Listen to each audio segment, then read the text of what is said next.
I see them more often.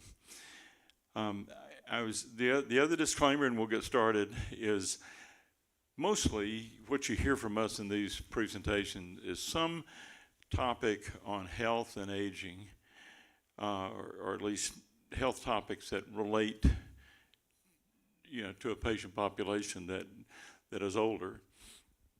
And so, because it's a general topic, and they're in training in internal medicine, most all of these are some kind of direct internal medicine topic. Today's the exception. Today we're talking about mobility devices and adaptive equipment and things that periodically we need if we're recovering from something or if we have a disability that requires help in order to be independent. And I'll quickly make the disclaimer, internal medicine docs aren't experts on these things. we kind of need to do this topic where we learn better. But as you can imagine, we do have to be expert enough to write the prescription for it, because they still look for us to validate that the person needs something if it's an item that would be covered by Medicare or insurance. So it's wise for us to get real acquainted with this. That said, though, we're going to be joined in a few minutes by a couple of people who really are experts. So y'all know Emily and Zach some of you do. Some of you better than others, who are with physical therapy company that contracts with Butterfield and operates out of here. They do such a great job. I hear nothing but bragging about them. But as I thought about their presentations, I thought, it's not hard to imagine we're going to get some questions we can't answer very expertly, and they're going to be here in a few minutes for that purpose. But they said, go ahead and get started, and then they'll show up and I'll introduce them then. Come right in, come right forward. Okay, let's see. Dr. Fraser, you're first? Good, great. All right, well, ladies and gentlemen, good afternoon. Just to reiterate who I am Dr. Ben Fraser. I am a second-year resident with the UAMS Northwest program up here. And later on, I'll be joined by my colleague, Dr. Safina Ali, who is a fresh new intern in our program. Just going back to what Dr. Wright said earlier, we are internal medicine physicians. We are by no means physical therapists or occupational therapists, and our training does not resolve around knowledge of mobility devices and all that, but we do understand that it is an important component in everybody's way of life at some point in their lives. Primarily, our job involves us working in the hospital, and we experience illnesses that you can either imagine or not imagine. And one of the things that we try to do while they're in the hospital for a certain amount of time is to help them regain their strength by any means necessary. And usually that involves us either consulting a physical or occupational therapist, and what they do is they basically help the patient get up out of the bed every now and then and try to walk around for a little bit. They help us improve with muscle training and basically just trying to get our mobility back in some way, shape, or form. Now, this discussion we're going to have, it basically just goes over all the different methods of mobility that we offer. We offer to people in the hospital, not just in the hospital, but in the outpatient setting. I mean, we all kind of have a little bit of a basic knowledge of what these are. I mean, we're going to be talking about motorized scooters and canes and walkers. I mean, we all know what these are. I mean, we see people using them every single day. I mean, it's absolutely essential for how they function in their daily lives. So this talk is basically just an overview of the several options that we have, and basically everything that we cover is also going to be related to specific medical conditions, like for example, like if you've had a stroke or if you've had a massive, like a major back surgery or a knee surgery that kind of impairs your mobility. So, without further ado, I will go ahead and get things started. Let's go over here.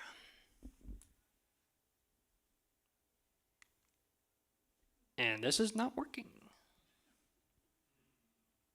It is on. It is in the on position, but it is not working.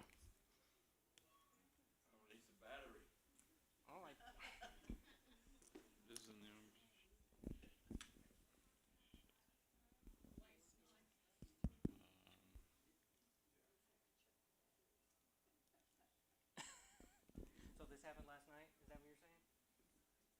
They were having trouble, whichever one they were using. Hey, Nathan? Oh, there he is. Nathan, we are having remote problems.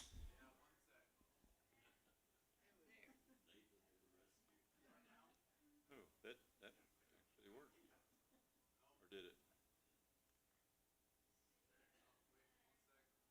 It seems to right now. It's the one on the. There we go. There we go. All right. So this slide kind of goes over a little bit of what I've already talked about. Basically, it's an overview of like the purpose of mobility assisted devices and adaptive equipment. Mobility devices are basically designed to assist individuals with assistance in mobility. Basically, I mean, it involves walkers, canes, motorized scooters, etc., etc., etc.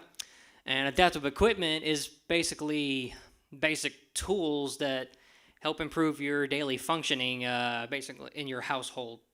In your household. So it involves like shower handles. I mean, I'll go over everything. I mean, I'll admit, I just came off a vacation week, so if it seems like I'm a little unprepared, I am, so. Anyway, mobility empowers individuals and enables participation in daily activities, social engagements, overall, just your daily life in general. And again, this presentation is just an overview about adaptive equipment, mobility devices, so let's just jump right into it. Different types of mobility devices include wheelchairs, mobility scooters, walkers, crutches, canes, prosthetics, lions, tigers, bears, oh my. Wheelchairs can be either manual or electronic. They're customizable to any individual's needs. They support different various body types, whether you're, I don't want to sound too, too disconcerting, but anyway. Various body types are appropriate for a wheelchair. Different types of conditions that may require a wheelchair include like spinal stenosis, or whether you have a major back surgery and it impairs your ability to move around. Muscular dystrophy, which is basically a genetic condition that involves the lack of muscle function. And of course, multiple sclerosis, which is a neurological disease. It's extremely common, and it produces generalized weakness in different parts of your body, mainly your lower extremities, upper extremities, what have you. Mobility scooters, there are 3-wheel or 4-wheel variants. You can use them indoors and outdoors, wherever you prefer. They're supposed to be extremely comfortable and easy to control, but I've never used one, so I can't really defend that. Different types of conditions involve arthritis, chronic pain, obesity is also an easy one. I mean, I just came back from a vacation at Disney World, and I mean, they have to accommodate people in a certain way, and you see them everywhere. Crutches and canes, they are extremely adjustable, and they are different types of grip options, whether they're very hard, hard grips or very soft grips, depending on the patient's preferred comfort. And usually fractures, like if you've had a history of a leg fracture, you would see people use these. Same with walkers. If you've had a history of osteoarthritis and a history of balance issues, or if you're recovering from surgery, most of the time you would see patients using a walker. For perfect example, my dad just recently had a knee transplant a few months ago, and for at least a month after he had the surgery, he required to use a cane. But after a month, he was able to walk around on his own without any much assistance, and he was back in the OR after that. Kudos to the new orthopedic center that just opened at UAMS in Little Rock. So, thanks to them, my dad is up and walking around again.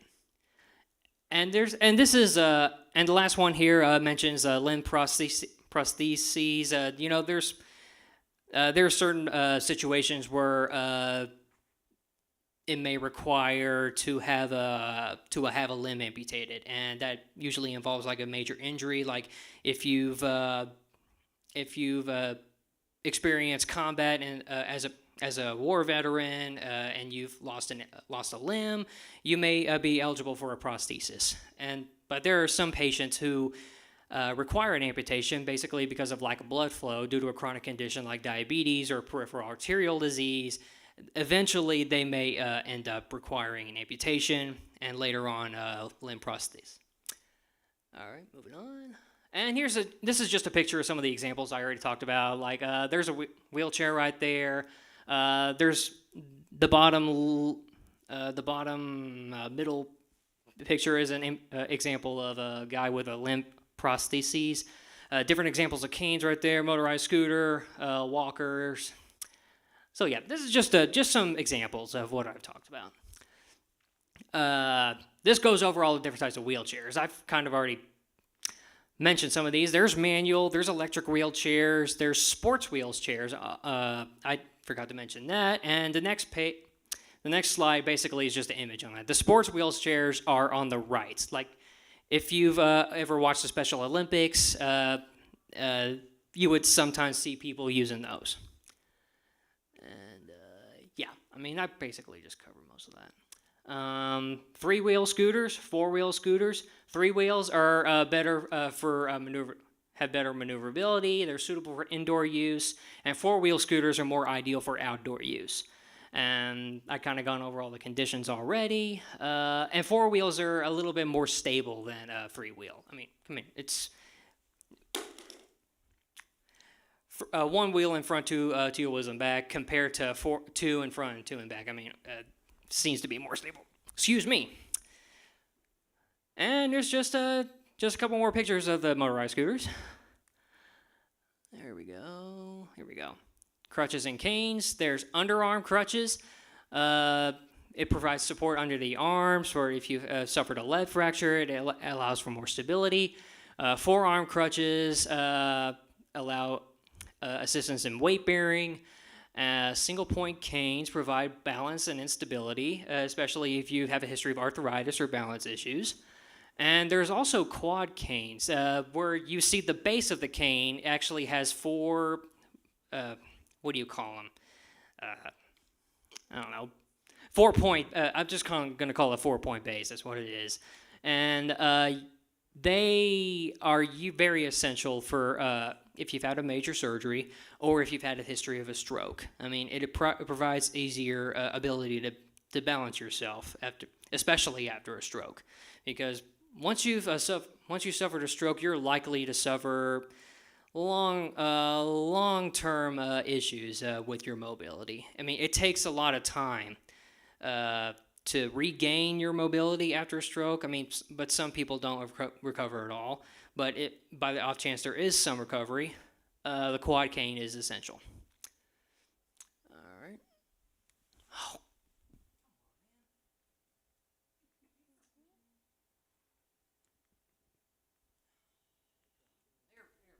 Oh, here's just some pictures. That's the quad cane on the top left up there, and those are underarm crutches, forearm crutches, and there's the what's it called, single point cane on the bottom left. Walkers, there's a standard walker that provides basic support, and there's the rolling walker, which allows for easy maneuverability.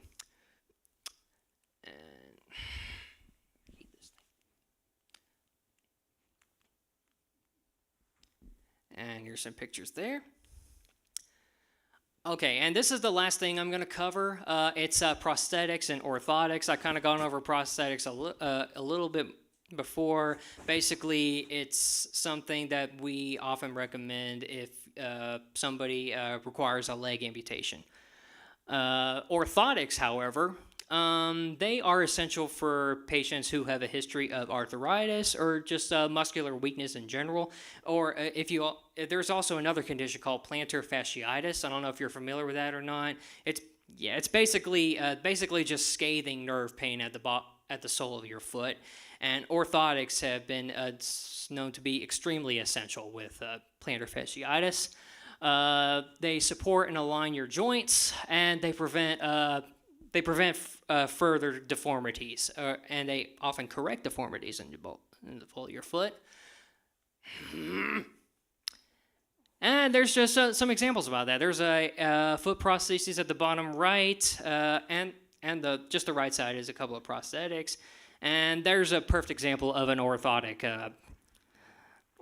pad for the bottom of your foot. So I believe that covers pretty much everything I'm going to cover. Now, Dr. Ali is going to come up here, and she's basically going to go over all the different types of examples of adaptive equipment that are out there for everybody. So without further ado, I'll turn it over to her. Good. And you may have some issues with that. Hello, everyone. So I'm going to introduce myself for the 100th time now. I'm Dr. Safina Ali. I'm originally from Pakistan. I'm also the first doctor in my family. My mother always wanted to be a doctor, so I'm just here living her dream, and I hope I can make her proud one day.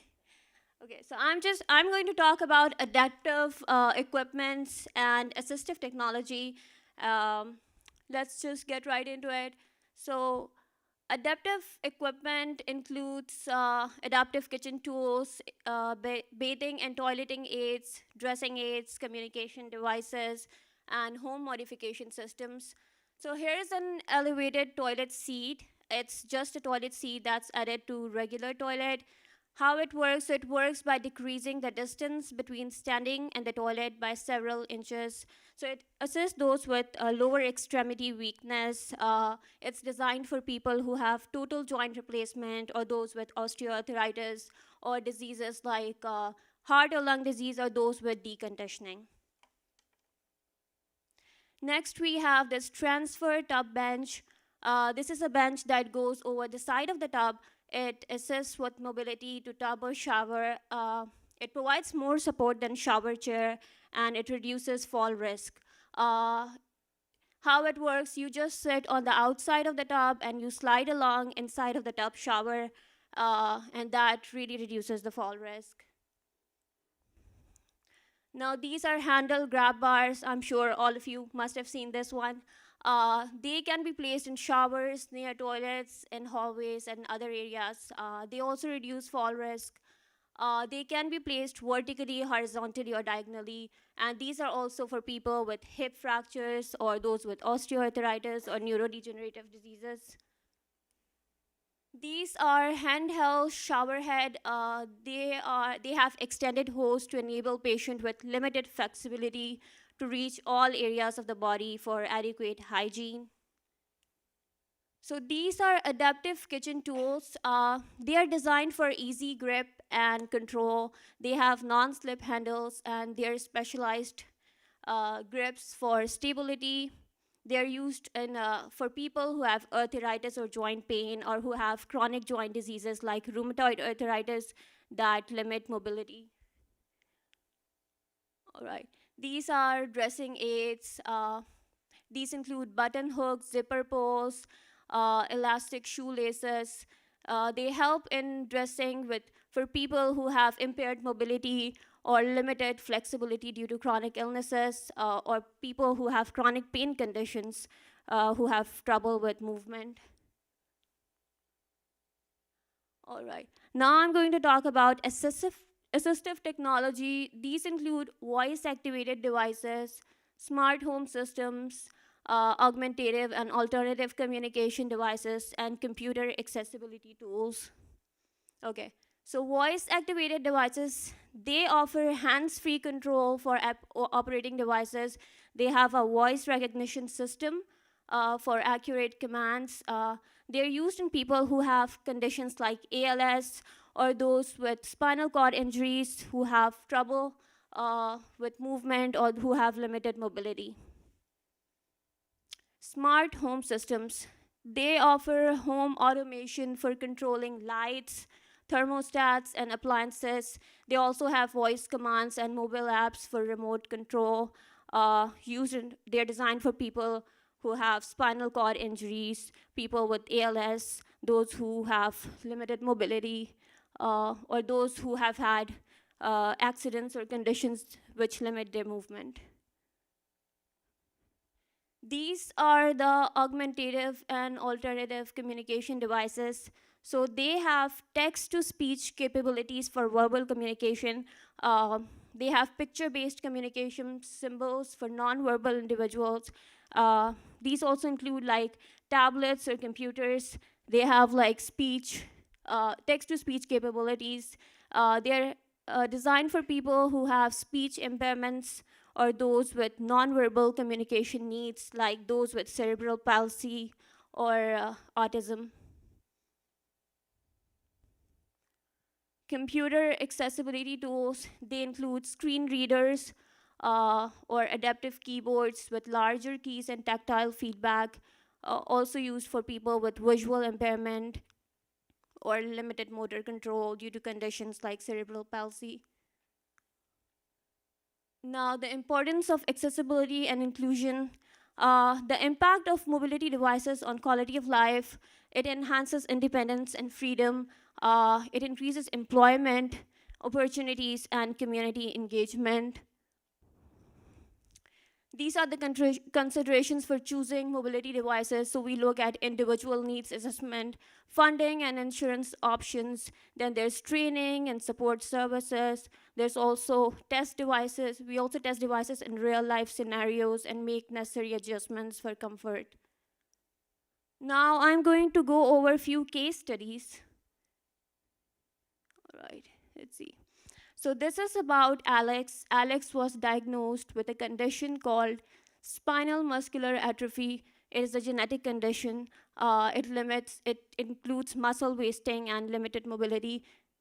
He experienced limited mobility due to muscle weakness and degeneration. So what did Alex do for it? Alex improved mobility using a customized electric wheelchair with specialized seating support and controls. And he overcame this and enhanced independence and social engagement, enabling Alex to navigate daily life comfortably.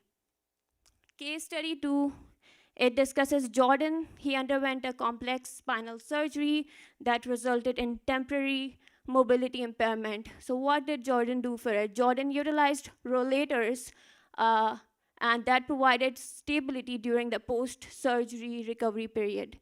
And that made him regain confidence and independence and mobility. Okay.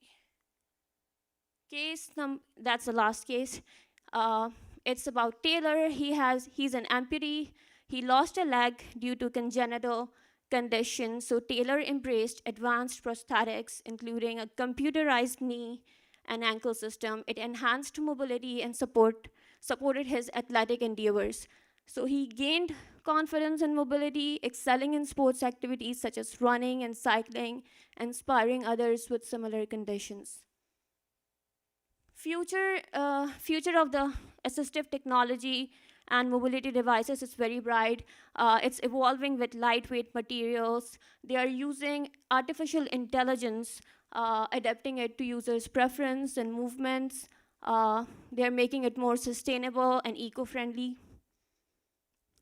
So as we conclude, I would encourage each one of us to continue advocating for accessibility, and by doing that, we can create a world where accessibility is not just a privilege, but it's a right. All right, thank you for your attention. Any questions? So we will open it up to questions. As I mentioned to you before, the real experts were going to come help us. Emily and Zach have been gracious enough to be willing to give us a few minutes in case there are questions that are difficult to answer. Their expertise really does count and is so helpful to us. Yeah. I think many of y'all know them. Emily Gould and Zach Foster work here with our rehab services Stein provides here in the building, and they've been so helpful to us and to all the residents who've come through there. And I just it gives me an opportunity to publicly say how much I appreciate y'all's work. They're both certified therapists. Emily, you're an occupational therapist. Yes, sir. Right? Which I've been told and experienced my whole career as being the most underutilized professional therapist in the system. Fortunately, at Butterfield, she's not underutilized. I think you're Y'all find ways to use me, very much so. But I love to be here and to be able to help everyone and problem solve and figure out. And we try to really tailor everything: therapy, exercises, and then of course equipment, anything you would need at home to you as the individual. So we feel blessed to be here and to work with such amazing people. Well, you just do great work. I appreciate your attitude, your expertise, and the way you approach care. Is it true that y'all have a whole course in therapy training of how to prod patients? Or is it a whip? Which is it? That starts on day one. Day one. Prod and whipping starts on day one at therapy. I've told people, if you have a therapist that's not really encouraging you and pushing you beyond what you want to go, probably not going to make as much progress. So Very true. I think most people who've been through therapy kind of realize that at some point, even if at first it's not as clear. Well, you've kind of seen a big array of the kind of things that qualifies mobility devices and adaptive equipment. The real key is, so it's wonderful to have these things that have been worked out so well, but it's the expertise of knowing who would benefit most from which type that I think is so key. And that's why I thought, gee, we're not going to be able to answer many questions without somebody who really knows what they're talking about. So if there are questions, we've got people who can answer them. Yes, sir. One of the items they mentioned was the one-handed belt. I've never seen one of those, and I wondered if there were any pictures of them. One-handed gait belt. I don't know. I'm sorry, I must have missed that. A one-handed belt. Waist belt? I don't know.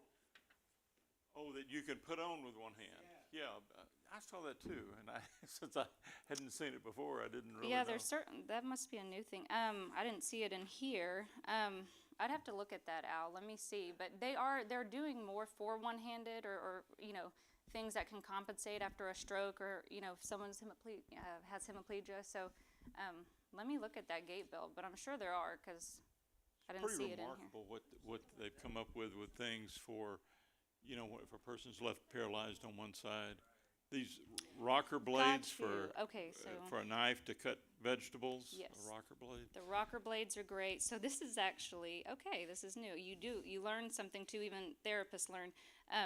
This is actually like a belt, not a gait belt, but it is for people if they wanted to wear slacks and have a belt, be able to put it on. Also, they're doing magnetic shirts that way for cerebral palsy, person with instead of buttons and one side neglect. Yep. So it looks like a collared shirt, like this gentleman is wearing right here. And so for them to be able to do it on, they can just do this and press it with one hand, and it will snap. That's great. And they can have a shirt that is functional, doesn't have to be pullover. So they are coming out with things like that, such as, I'm sorry, I thought you were talking about a gait belt, but a belt for work. Amazon. Amazon the has- source And then of everything. let me, the shirt is from a different place. I don't know if they've got those on Amazon, but I've seen where they're making those. Hi, Nancy. I just have a comment, something we've learned Yep. for most of our lives. We had crutches and canes and old-fashioned wheelchairs. And there's so much new out there. But Mort was having a little trouble with one leg. And I noticed that when he used the cane, every time he took a step, he bent sideways, kind of. And so you've all seen the two sticks, two walking The poles. Trailblazers. Uh-huh. And I said, I think if you used that, you'd walk much straighter, stand up straighter. You wouldn't do this every step. So he was willing to try. And it helps so much. And he still has canes, but that I see people around here, well, maybe I'll go ahead and talk about it. People on walkers, the push kind, they're like that. Good question, Which- Nancy. Yes, Or thank good you. topic to bring Thank you up. for bringing that Let up. me, I want to let, I think those walkers, it's the key first thing is getting them fitted to the right height, because I can't tell you how many patients I've seen who they come in with their walker and they've got back problems now. I mean, I bet y'all see that too. All the time. Yeah. So, talking about the cane. So, y'all know, most of y'all know where we're at, right? Or you know somebody who knows where we're at. But if y'all ever need to come down there and say, hey, I don't think my crutches, most people don't use crutches around here. If they did, I'd tell you to get rid of them. But canes, walkers around here, if you see folks that need, like, hey, that doesn't look right, or you think it doesn't feel right, come down there and we'd love to just help you get it situated, because there is a certain way you're supposed to use them. It's supposed to be your arm angle is supposed to be at a certain way, your wrists are supposed to be a certain way, or you will see people who lean over when they walk, or using a cane. A lot of people don't realize the cane is actually supposed to be on the opposite side of your affected side, and a lot of people carry it on the same side, so that causes issues all in of itself. Now, I would have never known that had I not gone to school, so most people just don't know. Counterintuitive, isn't it? Yes. So, and it's just to help off-weight the side is what it's to help do. But talking about the walkers, I see people all the time with the four-wheeled walkers especially that kind of use them just to prop themselves up. And a lot of times, I mean, how many people in here have back pain? You can raise your hand. Okay. So most of the time, that is what people are doing. They've got back pain, lumbar stenosis. I'm sure y'all have heard that word. And it feels better to lean over, right? So people will get in the habit of leaning over like that. Well, over time, it just gets harder to stand up. So you get in these habits, and our bodies want to do what's comfortable, and that feels good. So when you get to that point, we can help with that with therapy. But part of that is, coming in there, let's get you situated and get it fixed, and then also kind of retrain your brain to walk how you've been walking 95% of your life is part of it too. It just takes time when people get to that point. Part of it is getting the walker set up, and part of it is getting back stronger too. So the rollators is Yep. the four-wheel walkers with the big wheels, which they were making a point in this that those are better adapted for outdoors than anything with smaller wheels. If it were level enough, you can walk across grass with those. I'm not saying that you should choose to always walk across grass, but these are so common at Butterfield, and I think they're really useful for so many situations. And then there's the elevated armrest too for rollators. Tell us about that. I know a few people around here that have them. I think on that one, this is what we say almost all the time. It depends, and people don't like that, but it really does depend on how well you get around and how well your upper body stability and how good your balance is when you use one of those aren't my favorite because they're so top heavy, and in the long run it doesn't fix the problem. more or less like when as soon as you get off of that walker, you're kind of right back down to here. It just kind of fixes it while you're in the walker, but it's a case by case basis. I feel like if you can get in there and you can show Dr. Wright or us or your spouse that you're safe enough with it and you're not turning real sharp, because I've seen people turn real sharp and almost flip, and then they're stuck in it basically. So I think if your balance is good enough and you feel stable enough, it's okay. But it's a case by case basis on those, and those are still pretty new. I think I haven't seen. They're not quite as popular as just the regular rollators. Other questions? Yes, sir. Go through the procedure of getting to see physical therapy or you or whoever else that would tell me what I need.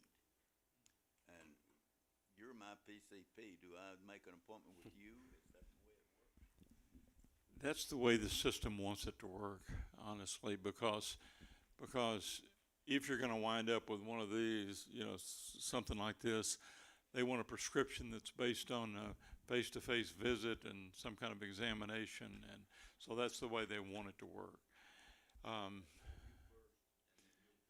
Right. And a lot of times what I'm asking them to do is I'm not giving them a real detailed prescription. Maybe if I was an orthopedist or a neurologist, I would, but I'm asking them to evaluate and make recommendations. And it's a pretty good system when you've got such reliable people. Good question. Yes, ma'am.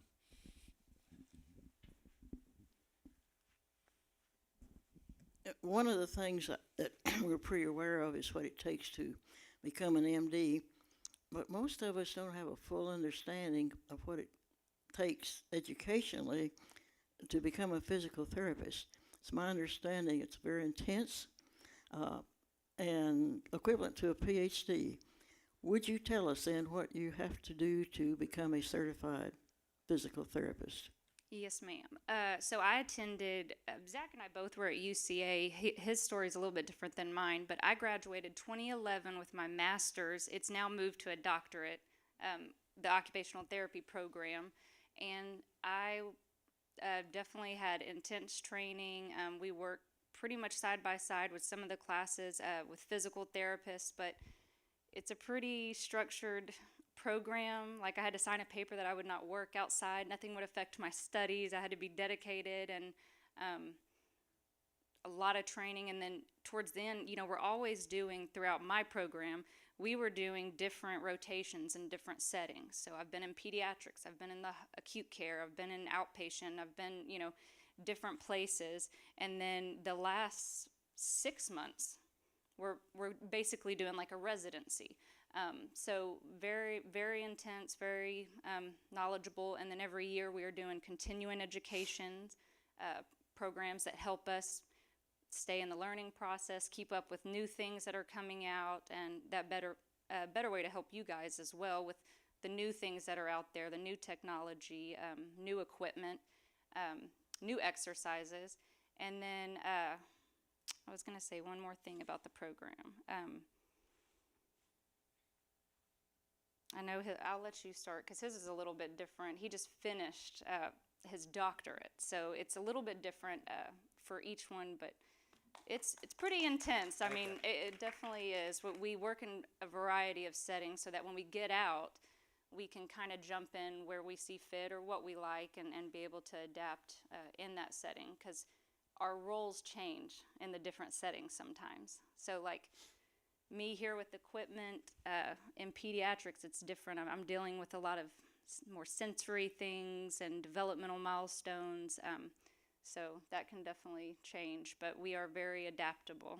Therapists have to be, so. But Zach just finished a really neat hybrid program, so let me have him tell you about that. Yeah, so my journey was a little bit different. I started down in Magnolia at SAU, thought I wanted to be an engineer, and I talked too much for all that.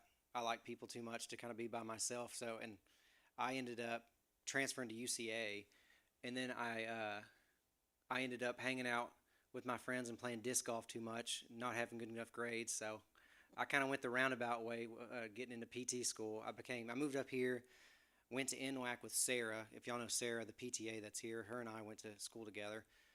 We both went to NWAC for PTA school, graduated in 2018, I believe. And then she got me working here in the beginning of 19. And so I was a PTA for about 5 years. And 3 years in, I decided I kind of wanted to go back and get my doctorate, which was the goal from the beginning. Like I said, I just kind of messed around whenever I was in college, just didn't go to neuro, didn't go to my like geriatric classes. And it's kind of funny now, that's what I love is neuro and geriatrics. But I didn't like my teacher, so I think that was part of it. But anyways, got back into school in Knoxville, Tennessee at South College, and it's a hybrid program. So I did, some of y'all here know me pretty well, so y'all know I was here the entire time I worked through the program. My wife told me I didn't have a choice, so I had to help pay some bills. So I would treat patients for like an hour or two, and then I would go back to special care in an empty room and do class for like 2 hours a day, then come back and treat. And then every 2 months, I'd have to go to Knoxville for like 2.5, 3 weeks for labs from 8 to 5 every day. Did that for 2 years. And then did my clinicals at Mercy, inpatient rehab up in Rogers. And then I still worked there some weekends. But then I also did a 6-month rotation at UAMS over here on Van Ash. So I've been fortunate enough to, my entire career as a PTA, I did a bunch of PTA rotations at UAMS in Little Rock and here. And then I did a big one here too. So with Dr. Wright, I've been around a ton of UAMS doctors, which has been phenomenal. But that was all sports. I was with the Razorbacks and some of the local teams and stuff, that was always my dream when I thought when I was younger, I want to do sports. I like the athletic stuff. But after working at Butterfield and being in the geriatric population, that's where I really knew that was like, this is where I'm supposed to be. I love this setting. And I don't, as a PT, and I think probably as OT as well, just like your doctors would do, your MDs can do, they can go get specialized or get into that special certification. Like PTs, we can do it too. There's a geriatric specialty certification where I have to go sit down and take another boards exam to become a geri specialist. And I haven't decided if I want to do that yet. My job will pay for it, but I've taken a bunch more classes since I've graduated in June. I've taken, I think, like 20 or 30 more hours just of trying to get more knowledge on this particular group of people. Just because, like I said, that I feel like the geriatric population therapy is very underutilized, and it's not prescribed in a way it should be on our end, therapy. And we've done a bad job for a long time of underdosing people. Like, not y'all, y'all have been told, as soon as I'm gonna go on a rant for a minute. Y'all have been told probably by family out of love, like, don't do that. You don't need to go do this anymore. That's unsafe. You're gonna hurt yourself. And then I've taken a bunch of education now where it's like, hey, let's keep these folks as active as they can be for as long as they can be, age successfully as they should be. You want to retire, have your golden years. And so that's a lot of the education I've been doing has been, let's promote these folks staying active. And thankfully, we've got a very good crew here between all our therapy, Dr. Wright, Jennifer. Like, this is a perfect place to get people moving and being active. And so that's what I love this place for. And that we're glad reason. we got him back, because I thought we were going to lose him. Like you said, I thought, oh man, Train Recovery Move's going to get him. They're going to love him, but he wanted to come back here, and so we're very thankful to have him. That was We need his testimony videoed for BT. Yeah. very Oh, much so, yeah. I came back. I've been here, what is it, almost 5 years now?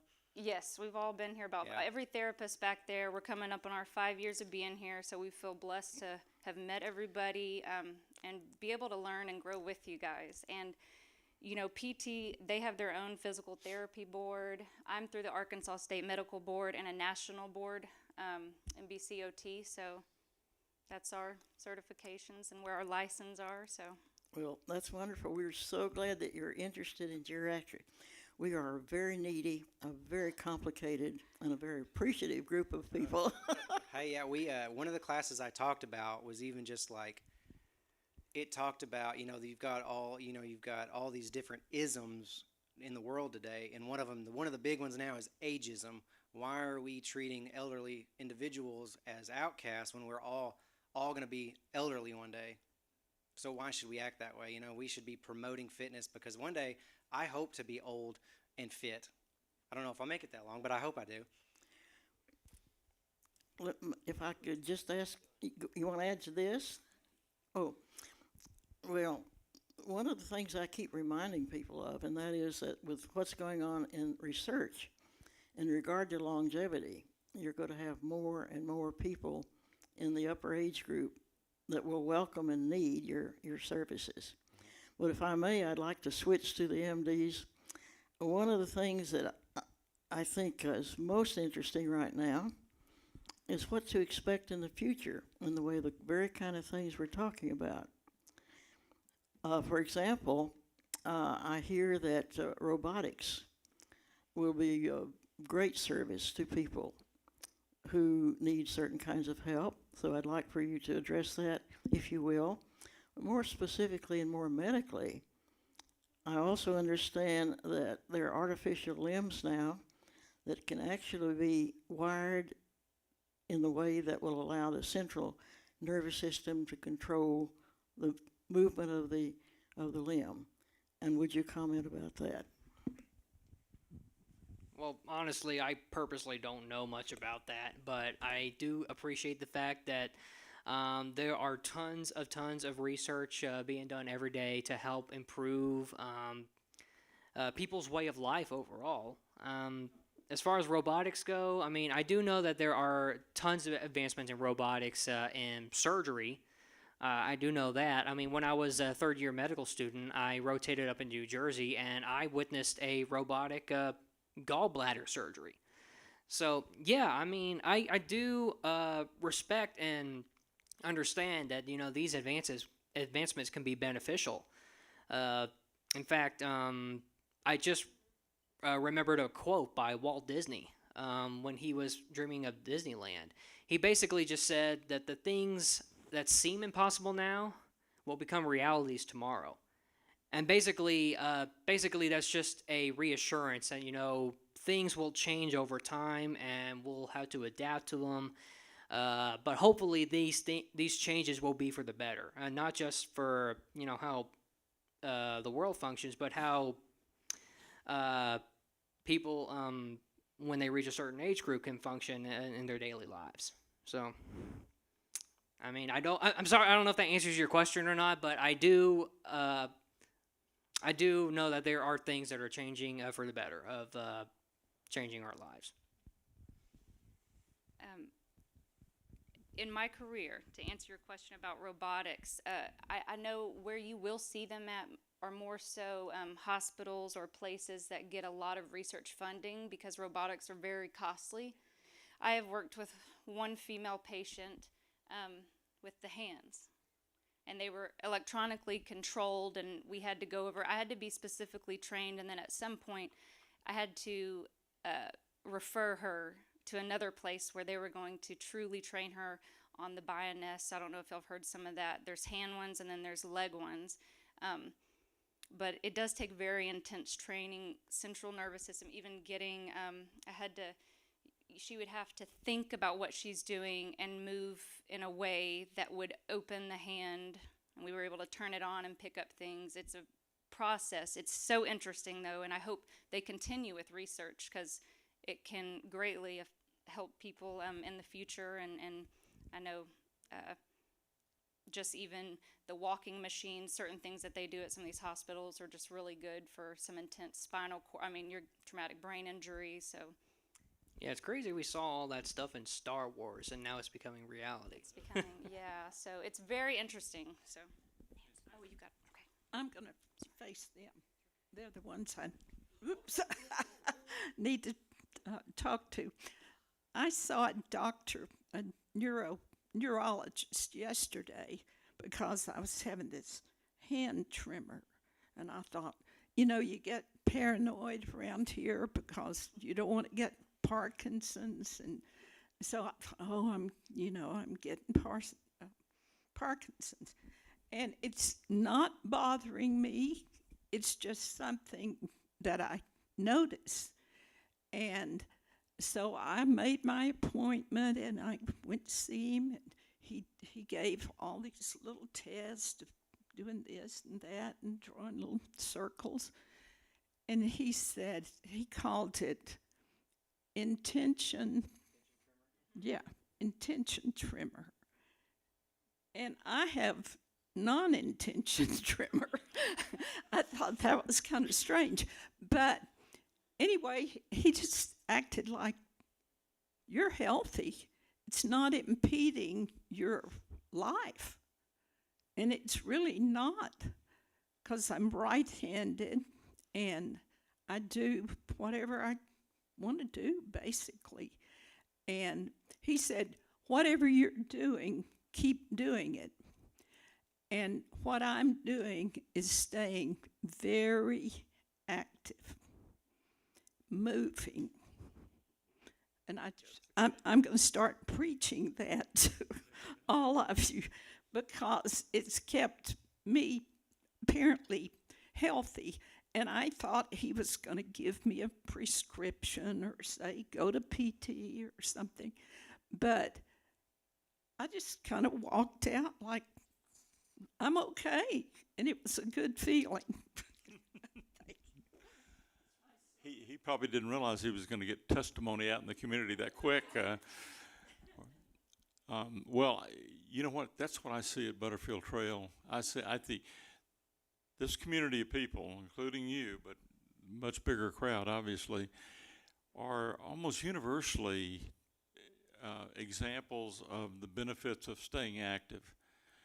I mean, I heard Emily a while ago defer to Jennifer and all of her good programs. Oh my goodness, this is an exceptional place in terms of really professionally done programs that focus on activity and the best, most healthy kinds of activity, and that is what keeps us healthier as we go. You're exactly right, Nancy.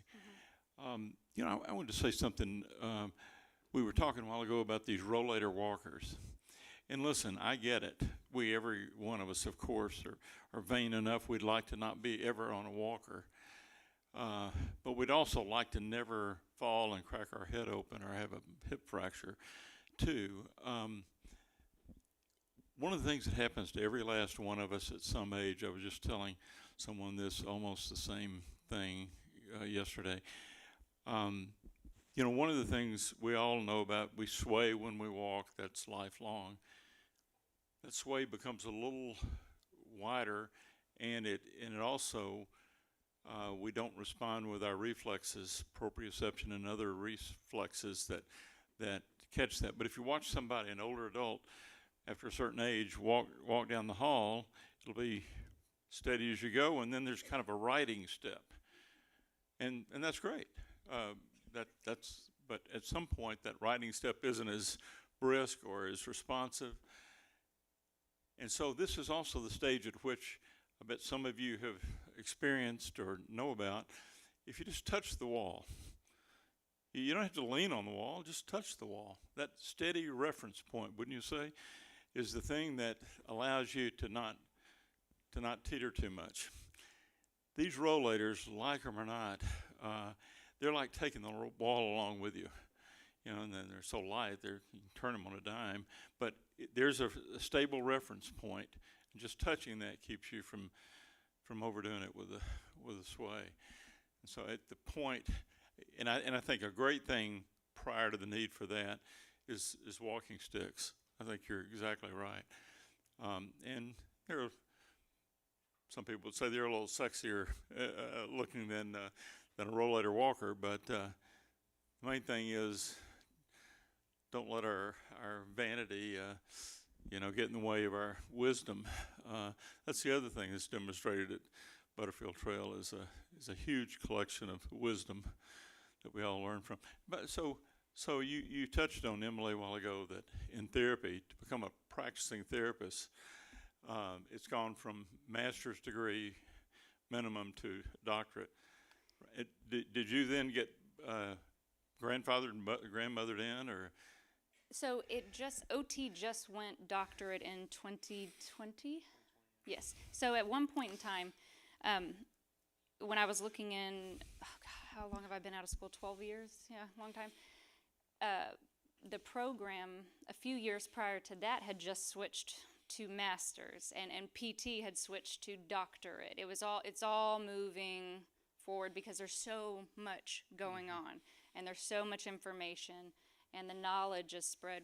And you guys too. I mean, everybody's different. These populations are different that we're working with. There's different technology, there's different devices, and so I really feel like they've advanced in their training, and yeah. I'm guessing it's still the case that the majority of certified practicing therapists, physical, OT, and otherwise in Arkansas are UCA graduates, because it has been the preeminent program up until UAMS, and even now probably you could argue, you alumni could argue. It was kind of amazing that this area, grown as it had, didn't have a PT program. Yeah. And so UAMS started that up here. What's it been? 6, 8 years? 2020. Oh, 19, yeah. Okay. They have yet to have a graduate fail to pass the national certifying exam, which is pretty incredible. That's a good thing. Our friend and fellow resident here, Lewis Epley, had a lot to do with starting that program. Oh, yeah. Yeah. And again, he'll tell you about his therapist being pushy, and that's what kind of got him going and really piqued his interest. But she helped him, I think, grow in more ways than one. And so he's been. He says that really therapist great to told him, listen, if you're not going to do everything you can do, you're wasting my time, and you need to get on the bus and go home. Yep. Because this. And he said he had to sleep on that and realize he better get with it. Because I guess he was at a certain place, and she said, if you don't want this bed, someone else will, you know. Baptist, yeah.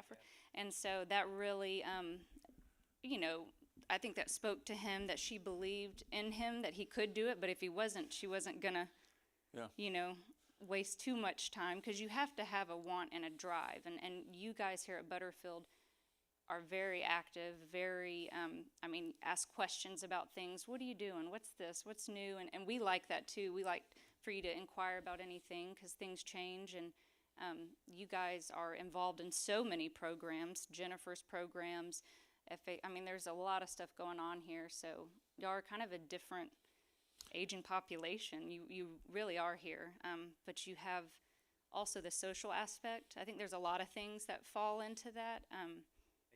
Education. The research shows that especially when you get into later stages of life, the more education you have, and continuing that education helps you live longer.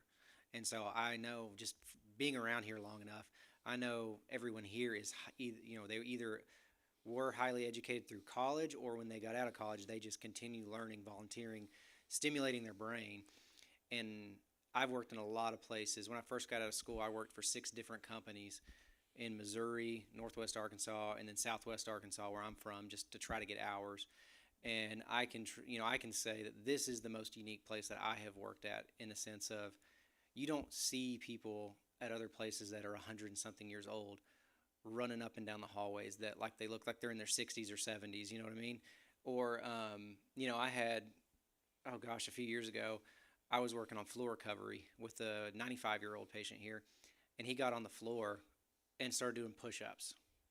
And that's not even what I want him to do, but he started doing push-ups at 95. I was like, all right, you just keep doing it, have at it. So, you know, and he was highly educated, but also, you know, like I said, you just don't see that in a lot of places. You know, I'll go to other places where folks are in their 70s and can't even stand anymore. So this is truly a great example of what aging successfully looks like. Yes, ma'am.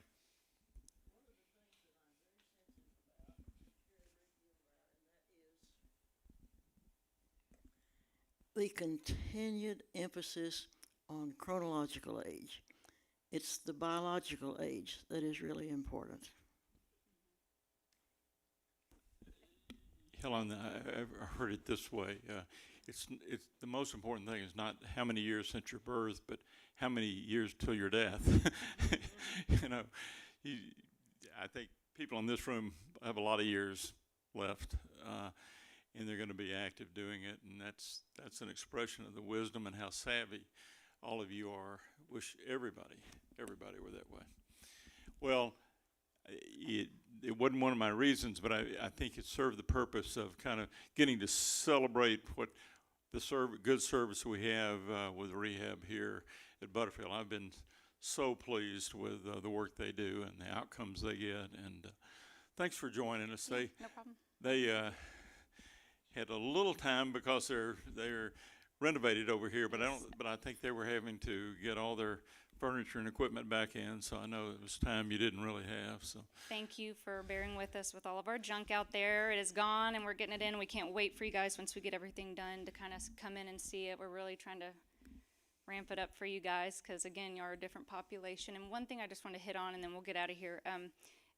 We're so fortunate to have Dr. Wright and his team here and to work with them and to be able to go down and talk to them daily, and Robin. And that collaboration, I think, helps with something that is being researched and is shown to be the preventative care. Certain things, before you have that big fall, or if you're having balance issues and you go speak to Dr. Wright, he might could refer you to different things, or to Zach, or different therapies to help. And some things I've seen too, people getting knee surgeries, we're seeing doctors do prehab prior to, and that will help the outcome of the surgery. So I think it's great, all the doctors, therapists, nursing, everybody communicating well, collaborating together in order to take better care of you guys. So one last point is I think we all can agree that another skill that a therapist needs is to be a good communicator, and I think they've demonstrated they are. So thank you guys for having us. Appreciate it. any last words, Guy? Thank you all. Thank you for your enthusiasm, your support, your participation. Thank you all for having us, Dr. Thank you all for coming.